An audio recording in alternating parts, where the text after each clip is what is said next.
চলেন আমরা দেখে আসি এই ডোঙ্গরের ভিতরে কিভাবে ইঞ্জিন পরীক্ষা নিরীক্ষা করা হতো।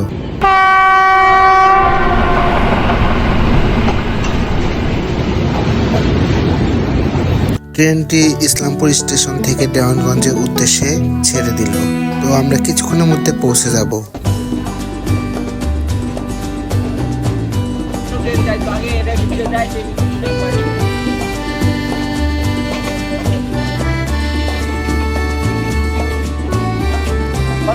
এটাই হলো দেওয়ানগঞ্জ রেলওয়ে স্টেশন, যা যমুনা নদীর তীরে অবস্থিত। তৎকালীন সময়ে এটাই ছিল যাতায়াতের প্রধান মাধ্যম, যা বাণিজ্যিক হিসেবেও প্রচুর ব্যবহার হতো। এটা হচ্ছে সেই ডোমঘর যেখানে দেওয়ানগঞ্জগামী সকল ট্রেনের ইঞ্জিন মেরামত করা হতো এবং পরীক্ষা নিরীক্ষা করা হতো। এখনো এই ডোমঘরটি চলমান অবস্থায় রয়েছে। চলেন আমরা দেখে আসি এই ডোমঘরের ভিতরে কিভাবে ইঞ্জিন পরীক্ষা নিরীক্ষা করা হতো।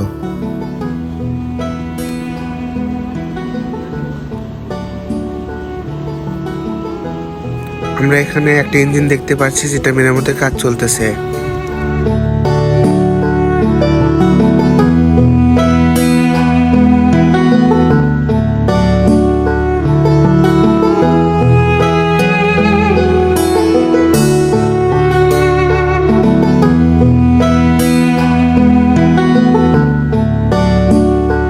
এখন আপনাকে দেখাবো যে ফুয়েল ট্যাঙ্ক। এখানে হচ্ছে পর্যাপ্ত পরিমাণ তেল জমা রাখা হতো এবং ট্রেনের ইঞ্জিন এখানে আসলে এখান থেকে তেল সাপ্লাই করে ইঞ্জিনের ভিতর দিয়ে দেওয়া হতো। এখনো কালের সাক্ষী হয়ে দাঁড়িয়ে আছে পাকড় গাছটি।